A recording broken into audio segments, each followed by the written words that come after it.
Barang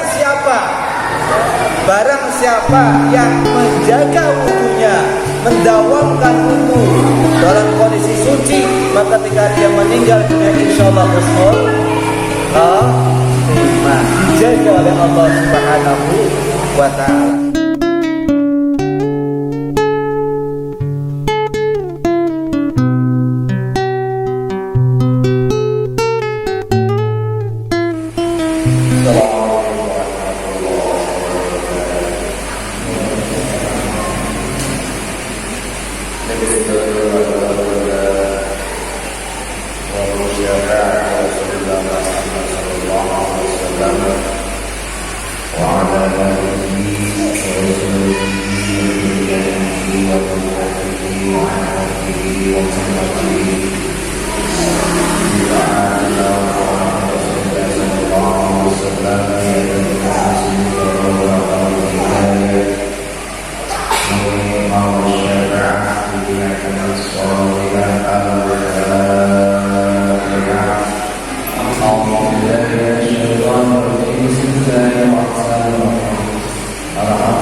Masih kita melanjutkan yang kemarin kita sudah belajar sedikit banyak tentang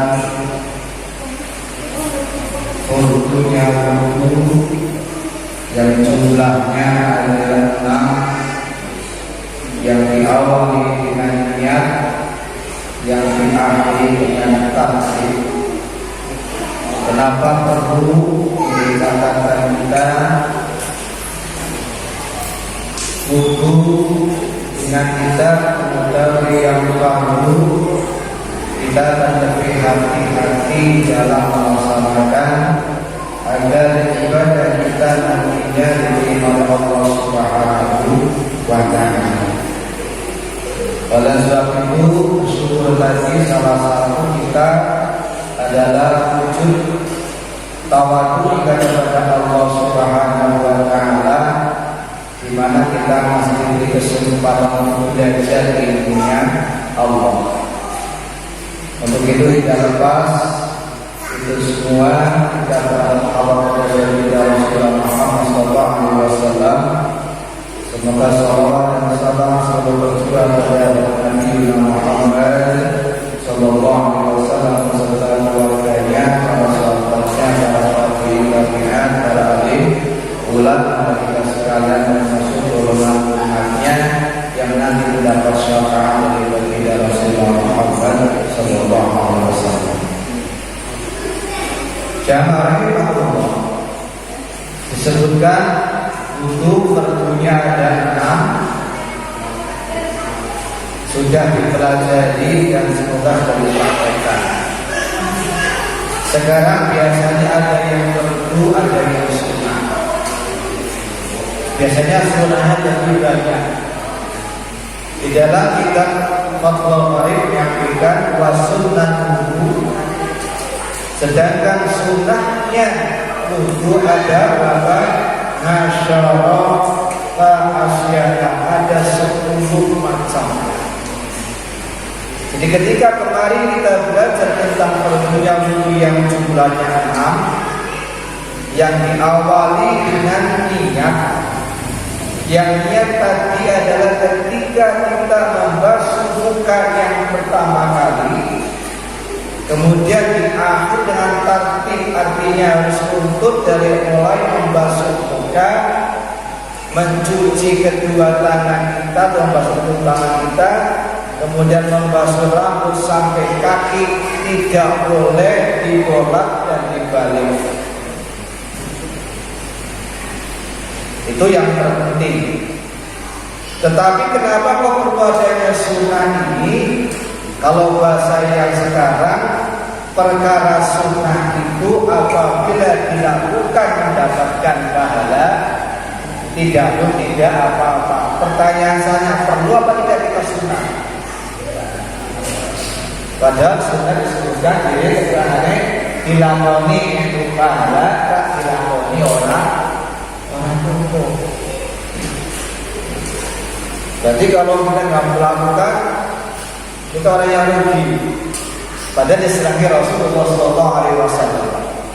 Ibarat panjenengan sholat wajib sudah dilakukan, maka diruntutkan dengan sholat sunnah sebagai pelengkap, sebagai nantinya untuk melengkapi sesuatu yang wajib. Jadi Bapak Ibu, jamaah rahimahullah, mari kita bersama-sama mencoba menelaah kembali tentang apa saja sunnah-sunnah di dalam kita melaksanakan wudhu. Yang pertama disebutkan atas niyatu, yaitu membaca kalimat bismillah, minimal kalimat bismillah. Gimana kalau sempurnanya? Bismillahirrahmanirrahim. Jadi ketika kita mau melaksanakan wudhu, sebelum kita berkumur-kumur, sebelum kita mencuci tangan, maka lafaz bismillah itu muncul sebagai wujud kita menyebut asmanya Allah Subhanahu wa Ta'ala. Karena orang Nahdlatul Ulama, jadi orang Nahdiyin, orang yang ngaji, maka tidak hanya bismillah, toh ditambah ta'awudz, a'udzu billahi minasyaitonir rajim, bismillahirrahmanirrahim. Jadi yang pertama yang dimaksud dalam at-tasmiyatu itu membaca kalimat bismillah, menyebut asmanya Allah Subhanahu wa taala. Lengkapnya bismillahirrahmanirrahim, baru ngambil air. Ya, kalau bahasa sekarang sedang ada protokol kesehatan, Islam sudah mengajarkan jam 10. Ketika mau wudu, cuci tangan dahulu. Supaya apa? Tidak ada kotoran yang menempel pada tangan kita, pada jari-jari kita, pada telapak tangan kita, pada punggung tangan kita. Dicuci di air yang mengalir. Ini jamaah rahimahullah. Kemudian setelah baca bismillah, maka tangan kita mencuci wa ghuslul yadaini, yaitu mencuci kedua tangan kita, baik telapak tangannya maupun punggung tangannya, baik sela-sela jari-jari yang ada. Jadi dibiasakan, ya. Makanya ada tata cara mencuci tangan yang dimana yang dianjurkan oleh Rasulullah SAW. Caranya gimana? Adalah tangan kita di bawah air yang mengalir, kemudian diarahkan, kemudian digosok dari atas ke bawah, kemudian dibuka, digosok kembali dari atas ke bawah, begitu pula yang kiri. Bergantian tangan kanan dan tangan kiri. Ini penting bagi kita untuk apa? Untuk lebih kita bisa menjaga tangan kita menjadi bersih. Nah, tadi ketika mencuci tangan, upayakan airnya adalah air yang mengalir. Gimana kalau kejadian airnya satu ember, gak ada air yang lain, lagi musim kemarau, maka menggunakan alat bantu yang namanya gayung. Alat bantunya diambil, pakai tangan kiri gayung, kemudian siram ke tangan kanan atau sebaliknya. Kalau cuma pas-pasan, maka gak usah pakai yang sunnah, pakai yang wajib aja. Yang wajib tadi ada mulai dari niat, mulai dari membasuh muka, mulai dari membasuh tangan, kemudian kepala dan kaki. Selesai. Yang terjadi sekarang adalah kadang-kadang kita lebih mendahulukan sunnahnya, tapi menghilangkan yang wajibnya. Artinya kita kadang lebih hati-hati di sunnahnya, tetapi kurang hati-hati yang di wajibnya. Saya sebutkan apa sunnah disebutkan yang terakhir. Kita disebutkan dalam kitab itu kenapa furudul wudu dulu, baru yang sunnahnya. Artinya apa? Kita mendahulukan yang wajib dulu, kita kedepankan, baru yang sunnah. Yang terjadi kadang di masyarakat mendahulukan yang sunnah, wajib tidak dipikirkan. Padahal yang wajib kita pilih bagaimana anggota tubuh yang wajib kita bahas, kita perhatikan, kita kondisikan agar perjalanan kita melaksanakannya menjadi semakin baik. Jadi pertama tadi sunnah adalah tasmiyah, baca bismillah. Yang kedua adalah membasuh kedua telapak tangan kita. Nah ini. Jadi sering terjadi ketika kita melaksanakan wudu, melaksanakan segala sesuatu, kita harus lebih ikhtiar, berhati-hati di dalam kita melaksanakan ibadah kepada Allah Subhanahu wa ta'ala. Kemudian setelah kita mencuci kedua tangan kita dengan bersih, maka selanjutnya yang ketiga adalah wal madmadatu, yang terjadi dari bahasanya berkumur. Tujuan berkumur apa? Agar yang ada di mulut kita kanan kiri depan belakang bisa keluar. Nek ono silit yang betul silite, nek ojo ada makannya keluar, maka walunat adomu. Yang ketiga adalah kita berkumur. Cara berkumurnya ya biasa kita berkumur. Ya, caranya seperti ketika kita mau mengambil air, ketika mau membasuh muka. Maka ini keran kita ambil, maka gak menyamping, yang kumur di mulut. Dirasakan betul-betul berkumur. Bukan asal masuk digebrasakan. Kumur berarti ada gerakan lidah di dalam mulut kita untuk menggerakkan air kanan kiri dan sebagainya. Syukur-syukur ketika berkumur tangannya masuk sambil menggosok. Tujuannya apa? Agar ketika nanti kita sholat tidak ada sisa daging yang tersimpan di gigi. Allahu Akbar, lumayan atau kuluban atau yang lainnya. Itu mas, ya. Jadi berkumur penting. Berapa kali berkumurnya? Ada. Sekali boleh, 2 kali boleh, 3 kali boleh. Ya. Kemudian yang keempat adalah wal istinsaku. Yang keempat adalah istinsak, menghisap air. Mananya istinsak mas? Ngisep banyu maring irung. Sunah. Jadi kalau belum terbiasa akan tersedak mungkin. Tapi kalau terbiasa aman. Ya. Maka gimana? Ketika istinsak ini airnya bukan kita pegang air yang dari ke hidung, tapi airnya ada di ujung tangan, dihirup.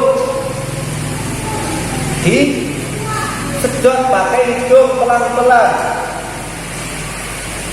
3 kali. Yang kedua, yang ketiga, dibuang keluar kotorannya. Yang terjadi kalau sunnah itu adalah memegang hidung dada di dalam rumah agama. Ya, di situ tidak ada kalimat membasuh hidung, gak ada apa, adanya istinsak, ngisep banyu maring irung. Jadi pelajaran agama kadang keliru. Sunnahnya adalah mencuci hidung gada mas. Adanya istinsak, ngisep banyu maring irung. Adanya mas ya. Cuma jangan di pelajaran kelas tinggi bahasanya. Ya.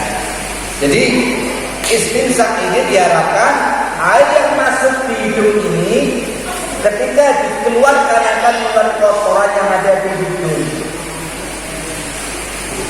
Sehingga ini ketika dipakai nanti untuk membaca Quran, azan dan sebagainya, surahnya ini, surahnya halus sekali, ada segala sesuatu yang mencegah keluarnya dari hidung kita.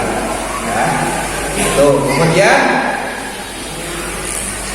berikutnya gimana? Setelah kita sudah tasmiyah, sudah membasuh tangan, sudah berkumur, sudah istinsak, kemudian yang kelima adalah wa mashu jami'ir ra'si. Sunnahnya adalah membasuh semua bagian kepala, disunahkan. Jadi panjenengan boleh ngadus keperan boleh plus kudune sirahe terus kabeh ora apa-apa, paling fungsinya tetap berwarna. Nah, ini monggo, ini disunahkan. Kalau Imam Malik wajib malah itu, kalau Imam Syafi'i disunahkan adalah wa mas'u jami'ir ra'si, terangkan yaitu ngusap sekabiane itu boleh rambut. Itu sunahkan. Tapi tadi wajibnya cukup adalah waghusl ra'si, yaitu membasuh bagian kepala, boleh depan, boleh samping kanan, samping kiri maupun di belakang. Yang penting kita wajib kita tahu dulu baru sunahnya. Kemudian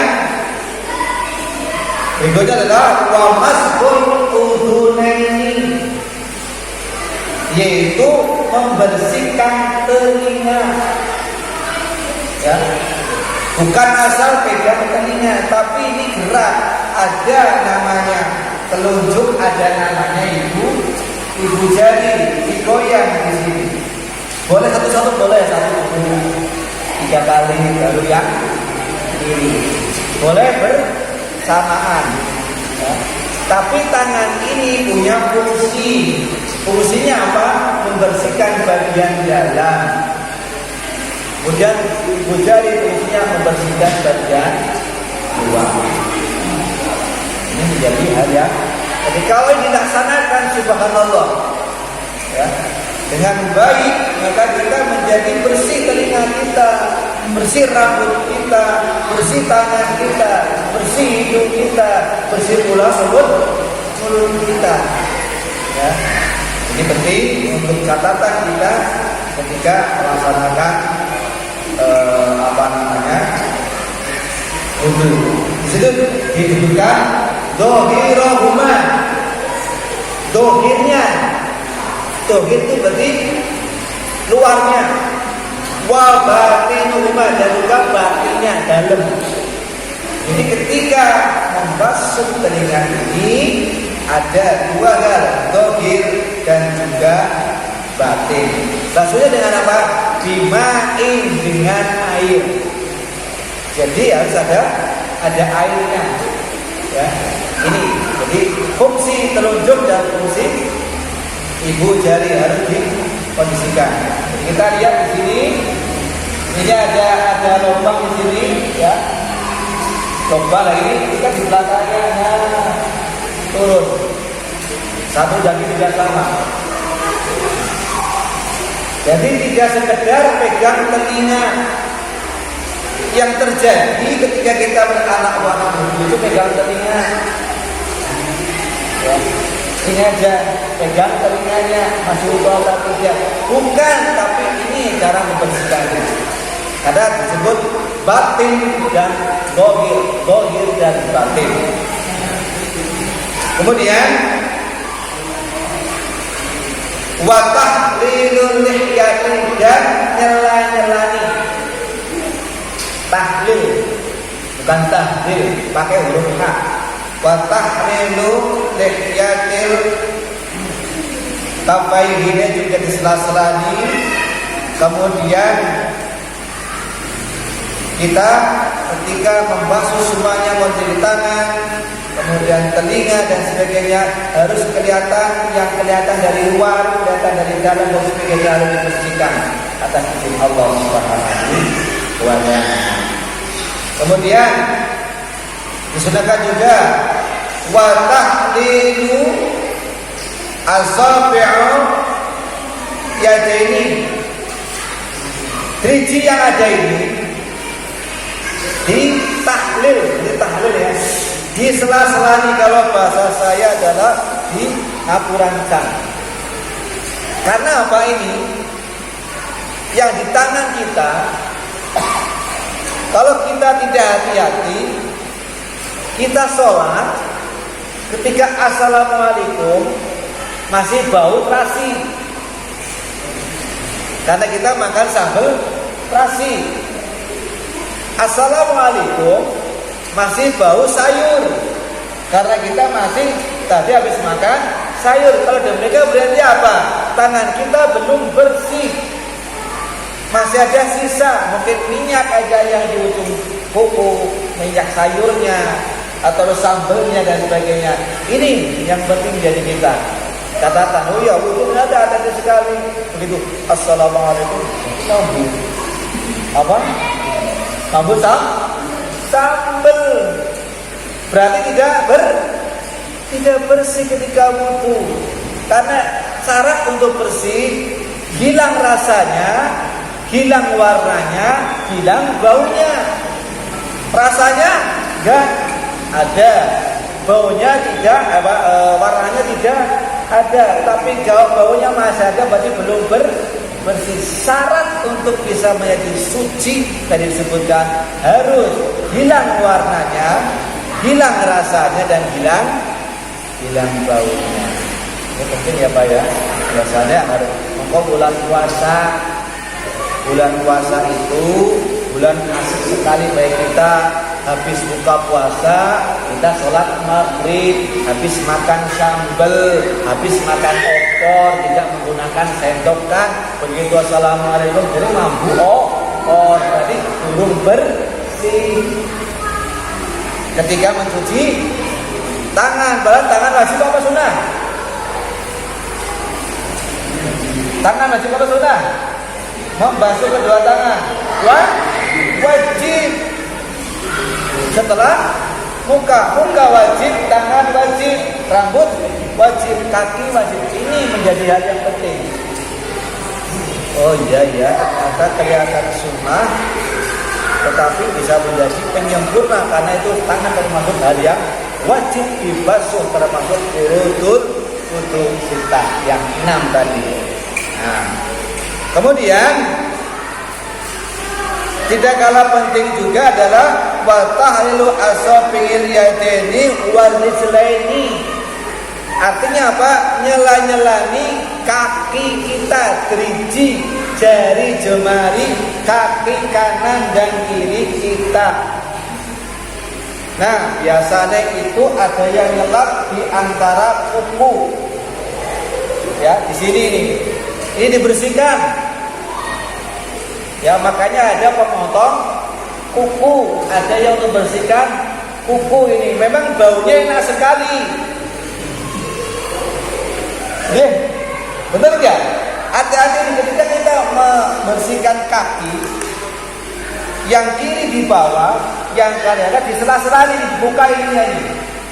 Karena jangan sampai ketika kita selesai sholat, tangan kita ke belakang kayak gini kan, ya kemudian alhamdulillah masih ada bau yang terasa di tangan kita dari kaki kita. Maka mungkin ke depan suatu saat depan dikasih keran, sehingga masuk ke masjid depan itu nanti suci masuk ke masjid ini. Karena kadang-kadang saya seperempat ketika berangkat sini lari dari sana ke sini aja sadar masuk ke dalam dan sebagainya. Jadi ini itu sunnah. Tetapi sunnah yang tadi bisa menjadikan hal yang penting, karena membasuh kedua kaki adalah termasuk hal yang wajib untuk dibasuh.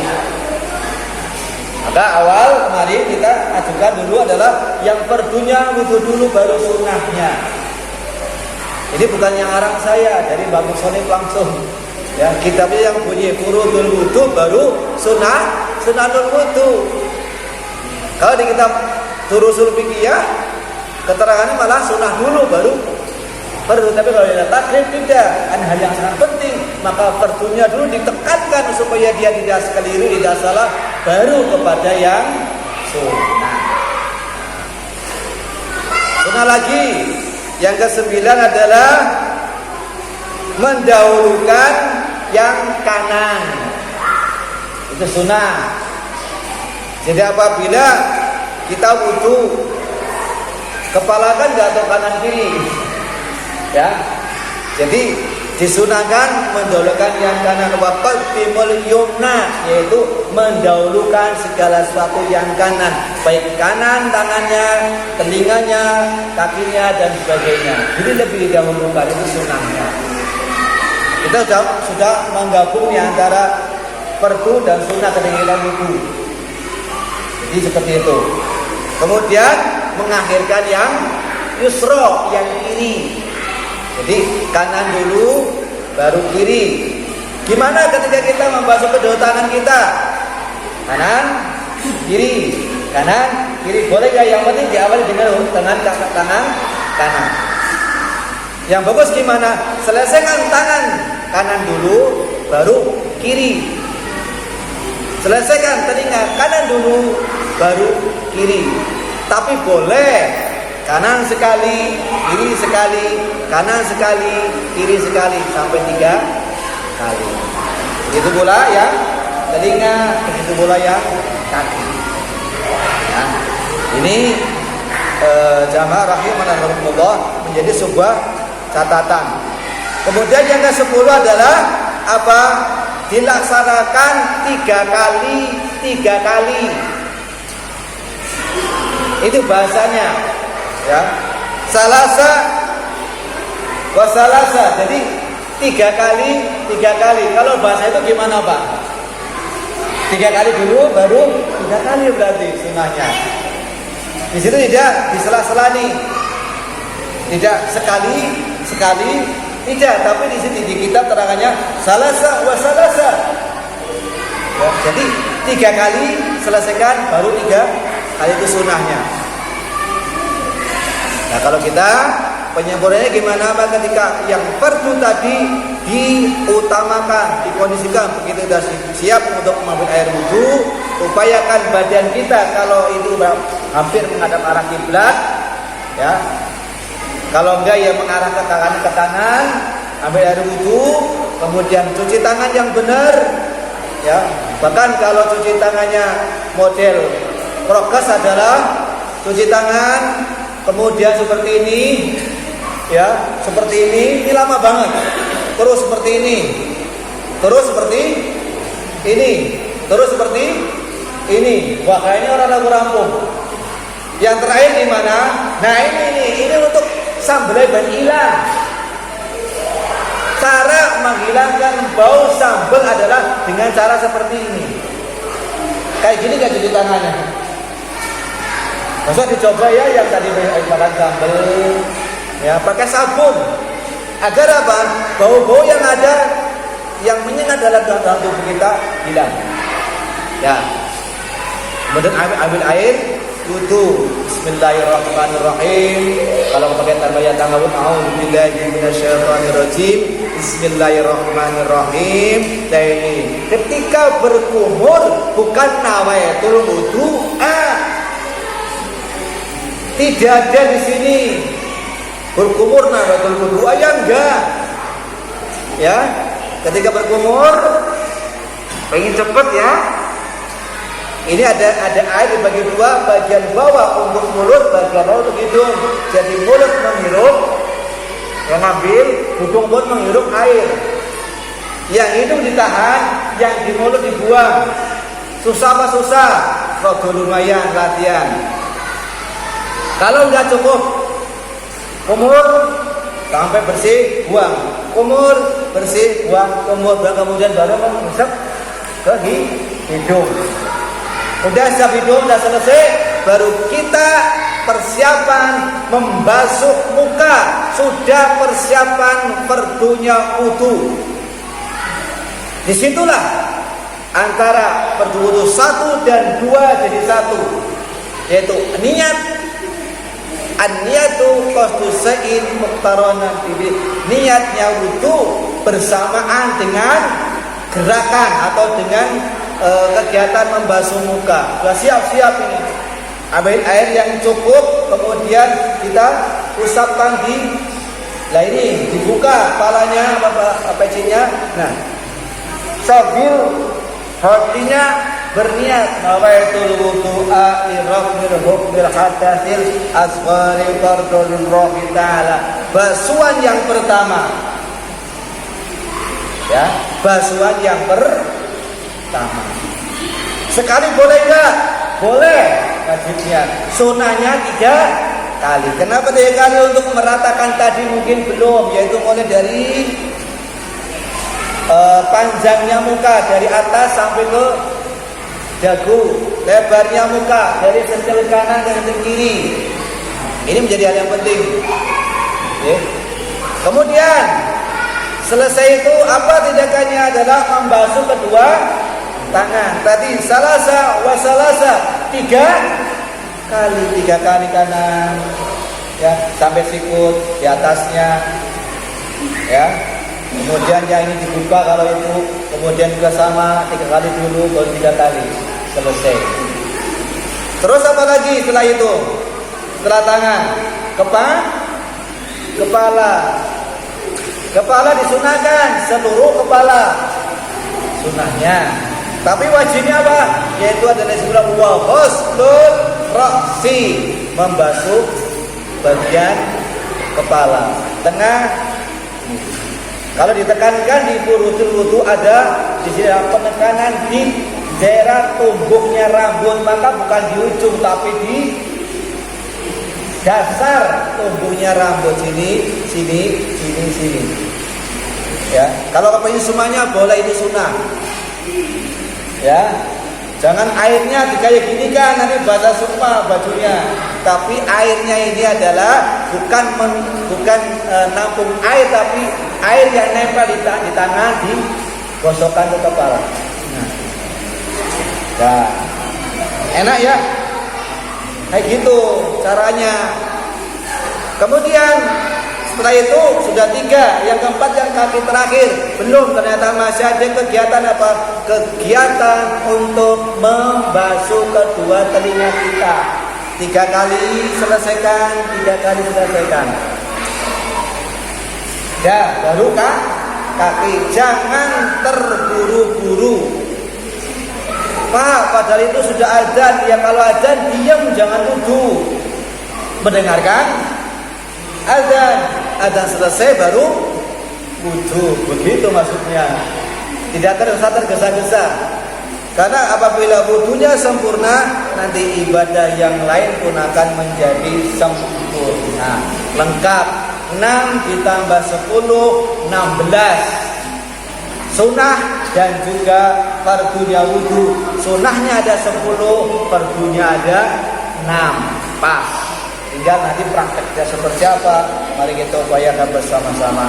Bismillahirrahmanirrahim. Saya akan memperbaiki wudunya, karena dengan wudunya sempurna, saya baca Qur'annya pun menjadi sempurna. Dengan wudunya sempurna, sholat saya pun menjadi sempurna. Udah selesai jawabannya itu. Nanti tinggal kita bahas ke depan bagaimana masalah sholat.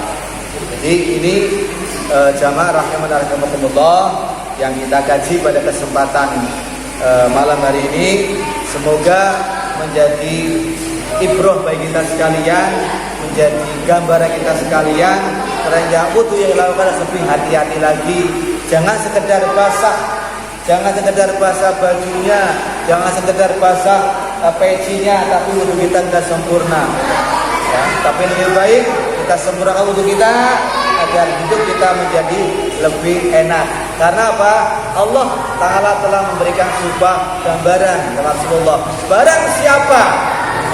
Barang siapa yang menjaga wudunya, mendawamkan wudu dalam kondisi suci, maka ketika dia meninggal dunia insyaallah husnul khatimah, dijaga oleh Allah Subhanahu wa Ta'ala. Dapat kenikmatan dari Allah. Ini dijaga. Jika batal wudu, mau tidur wudu.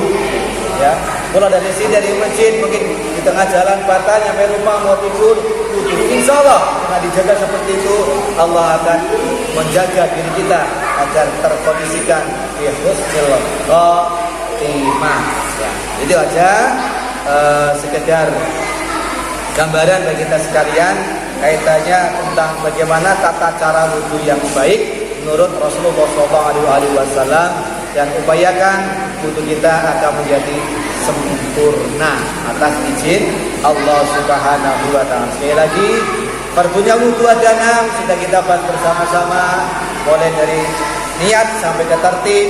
Kemudian sunahnya wudu ada 10, mulai daripada tasmiyah sampai kepada melakukan sebanyak 3 kali yang walatu yang muli tidak boleh dipotong-potong, di rampung pola masuk cerita kemudian dan sebagainya. Catatan, ketika lagi wudu jangan disambil cerita.